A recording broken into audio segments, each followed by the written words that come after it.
भारत शायद दुनिया का पहला ऐसा देश है जिसका युवा अपने बाप दादाओं के इतिहास की गाथा गाते नहीं थकता, लेकिन इन्हीं लोगों का पूरा जीवन वेस्ट की बागडोर से बना हुआ है। हमारे कपड़ों से लेकर हमारे खान पान तक सब कुछ वेस्ट की देन है। आप खुद सोचिए कि आपने आखिरी बार कब कोई ऐसी चीज इस्तेमाल की थी जिसकी पूरी पूरी इनोवेशन हमने करी हो। आपके फोन से लेकर आपकी जीन्स तक ऐसी कोई वस्तु आप शायद ही सोच पाए जिस पर आप पूरी तरह निर्भर हैं और जो वेस्टर्न कल्चर की देन नहीं है। हम भारतीय हैं जिनका इतिहास, संस्कृति और परंपराएं हजारों साल पुरानी हैं। फिर भी ऐसा क्यों है कि वो लोग आज हमसे इतनी आगे बढ़ गए हैं कि हम उनके साथ खड़ा होना तो दूर की बात है, उनके साथ रेस में भी दौड़ने से घबराते हैं। इस वीडियो के अंत में आपको अपने इन सारे सवालों के जवाब भी मिलेंगे और साथ ही में कुछ ऐसी टीचिंग्स, कुछ ऐसी टेक्निक्स जो कि आपको भारत के असली कल्चर से, असली सुप्रीमेसी से मिलवाएंगी, रूबरू करवाएंगी, जहां हम आगे हैं और जहां हम हमेशा से आगे थे। स्पिरिचुअल जर्नी में आपका बेहतरीन रूप से साथ देंगी और हमारे गिरते भारतीय कल्चर को, हमारी असली आइडेंटिटी को रिवाइव करेंगी।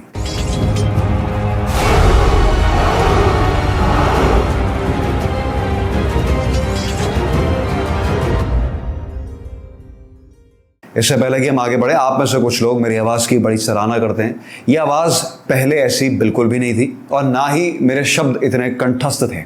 ये सब कुछ सीखा जा सकता है, सब कुछ बदला जा सकता है, वो भी लेटेस्ट रिसर्च पर बेस्ड कुछ साइंटिफिक और साइकोलॉजिकल प्रोटोकॉल्स की मदद से। ये सब हमने बेहद डिटेल में डिस्कस किया है अपने लेटेस्ट प्रोग्राम द मोनार्क में।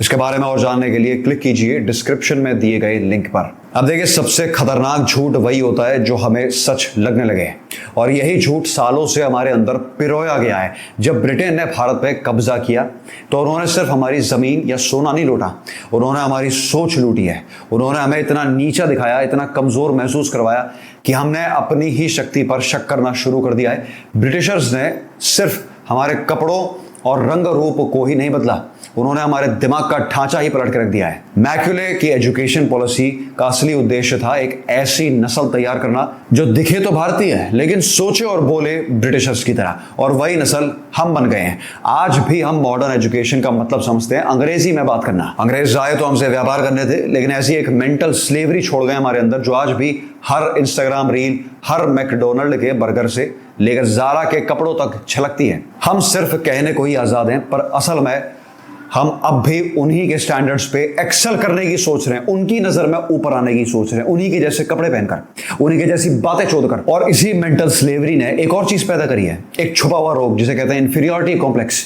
इंफीरियरिटी कॉम्प्लेक्स का मतलब है the state of feeling less important, या अपने आप को दूसरों से कम समझना, या उसमें वो वेस्टर्न स्किल्स नहीं है जो ग्लोबल मार्केट में डिमांड में है। और एक सर्वे के हिसाब से जो कि इंडिया टुडे ने किया, बाय द वे, लगभग 70% इंडियन यूथ खुद को इंफीरियर सिर्फ इसलिए मानता है क्योंकि वो अंग्रेजी ठीक से नहीं बोल पाता। और इसी फीलिंग ने हमारी आइडेंटिटी को धीरे धीरे खोखला कर दिया है पूरा। हमारी कोई नस्ल की कोई औकात ही नहीं बची, हम उन पे निर्भर हैं, उनके स्टैंडर्ड्स पे निर्भर हैं। ये एक ऐसी स्टेट है जहां इंसान अपनी कमी को इतना इंटरनलाइज कर लेता है कि वो या तो लाइफ लॉन्ग विक्टिम बन जाएगा कि भैया मेरे साथ बुरा ही क्यों होता है, या फिर वो एक फेक सुपीरियरिटी का मास्क पहनने लगता है। उल्टा हो जाता है। इंडियंस ने भी बिल्कुल वैसा ही किया है। हमने या तो अपने आप को वेस्ट के सामने समर्पित कर दिया, पूरा लेट गए सड़क पे, या उनकी कॉपी बनने की एक नकली कोशिश में लग चुके हैं। रिजल्ट, हम ना ही असली बन पाए और ना ही उनकी नकल भी ठीक से कर पाए। हम केवल एक कंफ्यूज्ड जनरेशन बन के रह गए जो ना तो भारत के लिए यूजफुल है और ना ही वेस्ट के लिए इंप्रेसिव है। इंफीरियरिटी कॉम्प्लेक्स ने ना सिर्फ हमारे कॉन्फिडेंस को बल्कि हमारी ओरिजिनलिटी को भी कस के घोट दिया है। और सबसे बड़ा दर्द तो यह है कि हमने अपने इसी दर्द को महसूस करना ही छोड़ दिया है। इतना ज्यादा मर चुके हैं अंदर से कि अब उस पेन की चीख भी हम तक पहुंचती नहीं है। हमें लगता है कि वेस्ट हमसे सुपीरियर है, और यही सोच हमारी सबसे बड़ी हार है। वो सुपीरियर है, वो साइंस में, इंफ्रास्ट्रक्चर में, गवर्नेंस मॉडल्स में उनका एक वर्ल्ड ऑर्डर है, उनकी इकोनॉमी ग्लोबल है, उनकी लैंग्वेज डोमिनेंट है। जो सोसाइटी सपने देखती है आगे बढ़ने के, वो वेस्ट को ही अपना रोल मॉडल मानती है, क्योंकि उन्होंने अपने रिसोर्सेस को, अपनी बुद्धि के स्तर को एकदम बेहतरीन तरीके से इस्तेमाल किया। जहां वो अच्छे थे उसी पर फोकस करके दुनिया जीत ली है पूरी उन्होंने। और हर इंसान को सोसाइटी में बढ़ने का मौका मिलता है। वहां पे छोटी से छोटी जॉब भी ट्रेनिंग के बिना नहीं कर सकता कोई। मिनिमम वेज लॉज है वहां पे, जिससे कोई भूखा नहीं मर सकता। देखिए, कड़वा सच ये है कि हमने अपनी असली पहचान से कभी प्रेम किया ही नहीं है। हमने अपनी हिस्ट्री को सिर्फ स्टोरी बुक्स में समझा है, अपनी संस्कृति को एक बर्डन बना दिया है और अपने आप को उसके आगे छोटा कर दिया है। हमने कभी जाना ही नहीं कि हम जिस चीज़ में अच्छे हैं उसे इस्तेमाल कैसे करना है, उसे इंटीग्रेट कैसे करना है। हम केवल अपनी संस्कृति को भी हवाबाजी के लिए इस्तेमाल करते हैं कि हमने हजारों सालों पहले फलाना ढिमकाना कर दिया था। तुमने कभी सोचा है तुमने किया क्या था? उसे क्यों नहीं पढ़ते हो? और अगर कर दिया था तो उसे दोबारा क्यों नहीं करते हो? तुम उनको क्यों दिखाने में लगे हो जिनकी एक्सपर्टीज एक बिल्कुल अलग चीज में है? हम बस एक ऐसे मूर्ख मूड हिपोक्रेट बनकर रह गए हैं जो ना इधर के हो सके और ना ही उधर के। और ये जो हिपोक्रेसी है ना, ये हमारे सिस्टम का एक इंटरनल पार्ट बन चुकी है। हम अपनी हिस्ट्री पे प्राउड फील करते हैं, लेकिन जब रियल लाइफ में उस हेरिटेज को जीने का वक्त आता है तो हम या तो शर्मा जाते हैं या फिर उसे आउटडेटेड कहकर इग्नोर कर देते हैं। आज भी कॉलेज की फ्रेशर पार्टी में अगर कोई लड़का कुर्ता पजामा पहन ले तो लोग भैया उसे गांव वाला कहकर उसका मजाक उड़ाने लगेंगे। वहीं अगर कोई फटी हुई जीन्स में आए तो उसे मॉडर्न और कूल बोला जाता है। सोशल मीडिया पर लोग रामायण के डायलॉग शेयर करते हैं, लेकिन रियल लाइफ में किसी ने तिलक तक नहीं लगाया होगा, राधे राधे भी नहीं बोला होगा आज तक किसी को मन से, ना उसका मतलब समझा होगा कि कितना डेप्थ है किसी को राम राम बोलने में, कि तुम्हारे अंदर के राम को प्रणाम है। ये सिर्फ एक ग्रीटिंग नहीं है, इसको डिकोड करने जाओगे तो भेजा खुल जाएगा तुम्हारा कि तुम बाहर से चाहे कुछ भी हो। अरे भैया, गांव घरों में लोग अनजान आदमियों को राम राम बोल रहे हैं, इसका क्या मतलब है? इसका मतलब ये है कि तुम्हारे अंदर जो राम बैठा है, बाहर से तुम कुछ भी हो, चोरू चक्के हो, जेब कतरे हो, कुछ हो, लेकिन अंदर तो सबके राम ही है। तो उस राम को मेरा प्रणाम है। ये सोचा कभी तुमने बोलने से पहले? या ये भी कूल बनने के लिए गानों में इस्तेमाल करते हो? आयरनी तो देखो भैया, मेडिटेशन जिसको हमारे योगी ऋषि मुनि हजारों सालों पहले डेवलप कर चुके हैं, आज उसे माइंडफुलनेस बनाकर अंग्रेज हम ही को बेच रहे हैं और हम बिना सोचे समझे उसे फॉरेन कॉन्सेप्ट मानकर अपना भी लेते हैं। इतने सालों से वेस्ट फास्टिंग से इतना ऑब्सेस्ड हो चुका है और हमने आज तक व्रत के पीछे की साइंस को स्टडी करने की सोची भी नहीं। अब जब इंटरमिटेंट फास्टिंग आ रही है तो सब चेले बन के सुबह से शाम तक भूखे रह रहे हैं, क्योंकि अब वेस्ट ने कह दिया ना, अब सुपीरियर लोगों ने कह दिया तो भैया सही होगा। आंटियां संस्कृत को नासा की भाषा बता रही हैं। अरे भैया, जब हम पहले ही इतने सुपीरियर हैं तो कंपैरिजन में वेस्ट की वैलिडेशन का मतलब ही क्या है? उसे घुसा क्यों रहे हो तुम अंदर? मतलब संस्कृत महान इसीलिए है क्योंकि नासा यूज कर रहा है। तो मोड़ औरत महान तो नासा हुआ ना। जिस एंटिटी का तुम्हारी चीजें इस्तेमाल करना न्यूज बन गया है, वो एंटिटी अपने आप में कितनी बड़ी होगी तुमसे ये सोचा तुमने? तुम्हारे दिमाग में, तुम्हारे खुद के भेजे में उसकी औकात क्या होगी कि संस्कृत उन्होंने यूज करी इसलिए महान है। एक तरफ तुम रामायण को देखकर प्राउड फील करते हो, दूसरी तरफ पूरी दुनिया में इंडिया इतनी ज्यादा पॉर्न कंज्यूम करती है, बिहार इतना ज्यादा पॉर्न का भक्षक है। एक तरफ भगवत गीता के कोट्स अपनी स्टोरीज में लगाते हो, दूसरी तरफ जिंदगी चलती है भैया नो स्ट्रिंग्स अटैच। मैं तो कन्याओं को देख के अचंभे में हूं जो क्लब में पूरी रात दारू पीने के बाद अगली सुबह बायो में शिव भक्त, शिव की बेटी राम की दासी। ड्युअलिटी नहीं है ये डुप्लीसिटी है। ये हम केवल एक ड्रामेटिक जोकर बन चुके हैं, ओवर ड्रामेटिक क्लाउन, जिसको महानता का ये जो बाजा बीन बज रही है इसके अलावा कुछ नहीं आता। क्लाउन एस मंकी बन चुके हो तुम दुनिया के आगे। हमारी सबसे बड़ी गलती यही है कि हमने अपने अंदर झांकना ही बंद कर दिया। जब तक तुम खुद को दूसरों की नजरों से देखते रहोगे, उनकी वैलिडेशन के प्यासे रहोगे, भूखे रहोगे, तब तक हमारी औकात वो ही डिसाइड करेंगे। जो आपको वैलिडेशन दे सकता है वो आपको डिप्रेशन भी दे सकता है, ये भूलना मत। वेस्ट की इन्वेंशंस हमारे जीवन की हर सुविधा के लिए जिम्मेदार हैं और फिर वो वहां भी नहीं रुके। अब मार्स कब जाने का हिसाब बनना है और रुकेंगे भी क्यों? उन्हें वो मिल ही नहीं रहा जिसकी उन्हें तलाश है, जिसे वो ढूंढ रहे हैं वो कभी नहीं मिलता। वो एक अचीवमेंट के बाद फिर से नई भूख जग जाती है उनके अंदर। और यहां से शुरू होता है भारत का अध्यात्म। हमने अपने अंदर के ब्रह्मांड को मैप कर दिया।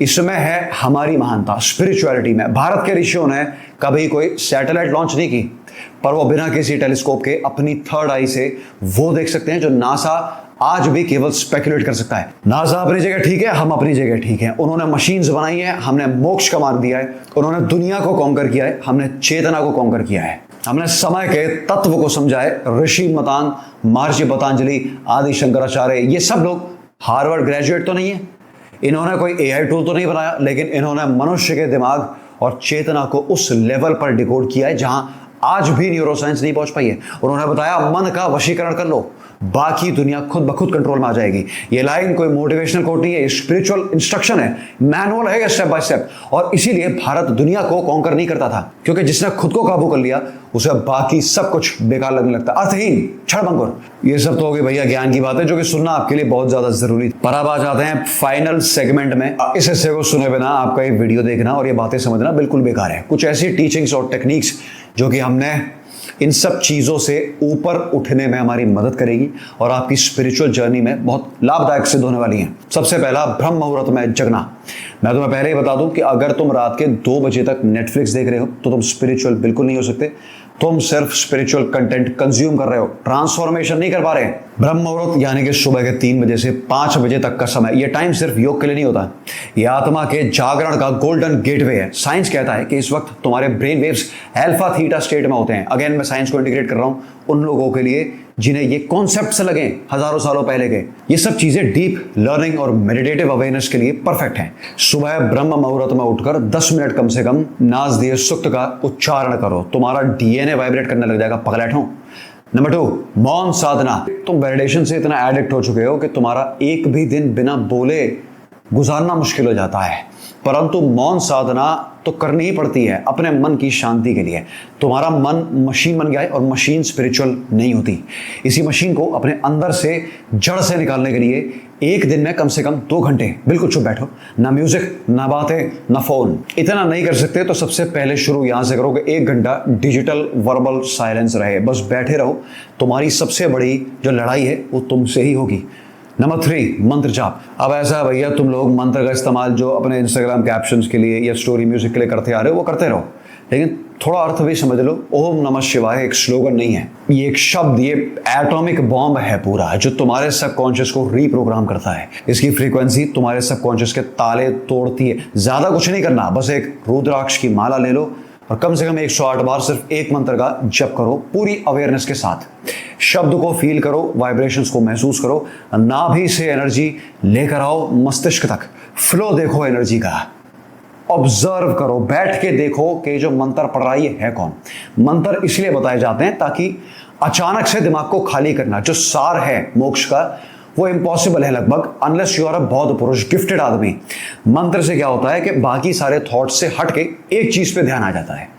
तो ये काफी बिगिनर फ्रेंडली एक्सरसाइज है। हालांकि ये भी इतनी इंपॉर्टेंट नहीं है करनी, जो गिफ्टेड है वो सीधा जा सकता है मोक्ष की तरफ, लेकिन ये उनके लिए बहुत अच्छा है जो बिगिनर लेवल पे स्टडी करना चाहते हैं। नंबर 4, अन्न शुद्धि। आयुर्वेदा कहता है कि जैसा अन्न वैसा मन, जो तुम खाते हो वही तुम सोचने लग जाते हो। फास्ट फूड सिर्फ तुम्हारा लिवर नहीं, तुम्हारा ध्यान भी स्लो करता है। एक हफ्ते के लिए प्रोसेस्ड फूड, शुगर, पैकेट का खाना, कोल्ड ड्रिंक्स वगैरह, ये सब कुछ बंद करके देखो। सात्विक भोजन लो, अन्न को श्रद्धा से कंज्यूम करो। भोजन से पहले ब्रह्मर्पणम का उच्चारण करो, तुम्हारे खाने की पूरी एनर्जी बदल जाएगी। ये सिर्फ 1 हफ्ता करके देख लो, अंदर से तुम्हें एक ऐसी शांति महसूस होगी कि किसी रील में, किसी माउंटेन व्यू में जो तुम सोचते हो ना हॉलिडेज पे जाके शांति मिलेगी, ऐसा कुछ नहीं होता। बैठे बैठे उस जगह शांति मिल सकती है जहां पूरी दुनिया कोलाहल मचा रही है, हल्ला मचा रही है, वहां बैठे बैठे आदमी बौद्धत्व को प्राप्त हो सकता है। नंबर 5, भारत का असली इतिहास पढ़ो, स्टडी करने की कोशिश करो। जब तक तुम नेटफ्लिक्स पे वाइकिंग देख के इंस्पायर्ड होते रहोगे और चाणक्य को ओल्ड स्कूल कहोगे, तुम स्लेव ही बने रह जाओगे।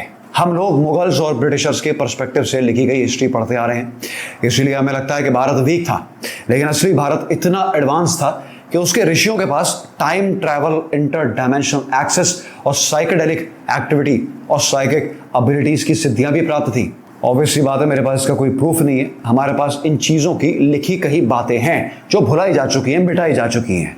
यदि आप चाहते हैं कि हम इस टॉपिक पर एक अलग से वीडियो बनाएं कि प्राचीन भारत का इतिहास कितना एडवांस था, तो प्लीज़ कमेंट करके एक बार ज़रूर बताएं।